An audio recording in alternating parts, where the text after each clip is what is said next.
Sir నమస్తే. నమస్తే. ఏం జరుగుతుంది సార్ ఇవాళ రాష్ట్రంలో?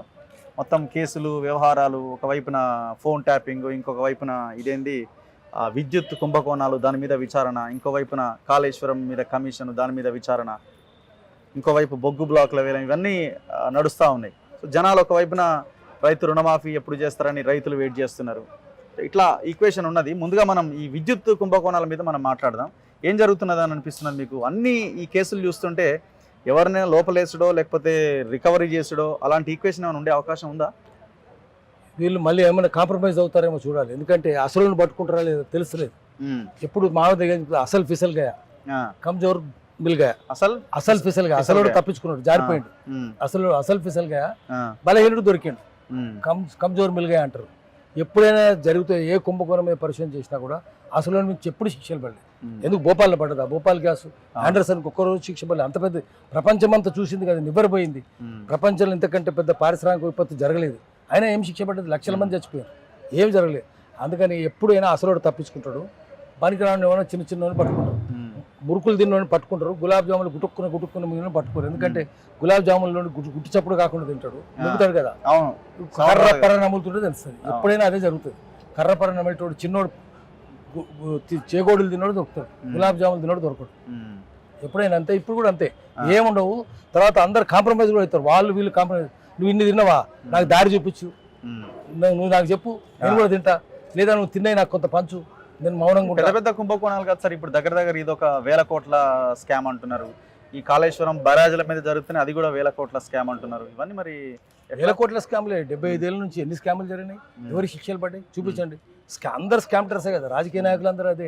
ఎంత పెద్ద ఈ land mafia, sand mafia, mine mafia, wine mafia, ఎవరికైనా శిక్షలు పడ్డాయా? ఎవరి వల్లే. ఇప్పుడైనా ఏం జరిగింది? నిజాం అంతమంది అన్ని వేల మందిని చంపితే వాళ్ళు తీసుకుపోయి రాజ్భవన్లో పెట్టి గవర్నర్గా 56 దాకా పెట్టిండ్రు. నిజాం కానీ శిక్షలు పడ్డాయా? ఏం పడలే. అన్ని వేల మందిని చంపి అన్ని వేల మందిని రేపులు చేస్తే ఏం శిక్ష పడ్డది? 300 మందిని పెట్టుకున్నాడు. బీజీ కేస్కర్ కేసు ఉంది, కేసు వేసిండు బీజీ కేస్కర్ ఆయన మీద. అందుకని అప్పటి నుంచి ఇప్పటిదాకా ఏం జరగదు. కాంగ్రెస్ వాళ్ళ చరిత్ర అనేది ఉంది, బీజేపీల చరిత్ర అట్లనే ఉంది, టీఆర్ఎస్ వాళ్ళ చరిత్ర అట్లనే ఉంది. రాజకీయ నాయకులు అందరూ అట్లనే ఉంటారు. శిక్షలు పడితే కానీ మనం నమ్మడానికి వీల్లేదు. మన కంటి కనిపించాలి, చర్మం స్పర్శించాలి. రికవరీని ఎట్లా ఊహించగలుగుతాం మనం? ఇక రికవరీ ఏం చేయాలి? రెవెన్యూ రికవరీ చట్టం తీసుకొచ్చి ఆస్తులు జప్తు చేయాలి కదా. ఎవరు ఆస్తులు జప్తు చేసినారు? ఇప్పటిదాకా ఎవరి ఆస్తులు జప్తులు చేయలేదు. జప్తులు చేస్తే కానీ మనం నమ్మం. నేరం చేస్తారు. నేరమైన తర్వాత జప్తు చేయకపోతే ఎట్లా? ఆస్తి మళ్ళీ ప్రజల పరం చేయాలి కదా. ఎప్పుడైనా చేసినరా? నువ్వు చేసినావు కోర్టులో పోతుంది, నడుస్తుంది, ఏం లేని నడుస్తుంది. ఈ లోపల చచ్చిపోయేటోళ్ళు చచ్చిపోతారు, ఎవరు మిగలరు, శిక్షలు కూడా పడాయి. అందుకని మనము ఆస్తులు జప్తులు చేస్తే నమ్ముతాం. ఆస్తి ఇన్ని కోట్లు ఎట్లా సంపాదించారు, మనమడు ఎట్లా సంపాదించు, కొడుకు ఎట్లా సంపాదించు, నువ్వు ఎట్లా సంపాదించవు, ఎక్కడెక్కడ ఆస్తులు ఉన్నాయి, ఈ ఫామ్ హౌస్ ఎట్లా సంపాదించరు, ఇవన్నీ జరగాలి కదా. ఏది లేదు. ఎన్ని లక్షల మంది ధరణిలో ఎంతమంది భూములు మాయమైనాయి, వాళ్ళకి శిక్షలు పడ్డాయా? మనం పేదోని భూమి పోయింది. ఆఖరికి మనం చూసినాం అసైన్మెంట్ ల్యాండ్స్ అంతా దళితులకు ఇచ్చిన భూములు కూడా గుంజుకున్నారు. అది పెద్ద పెద్ద వాళ్ళకి కట్టబెట్టినారు.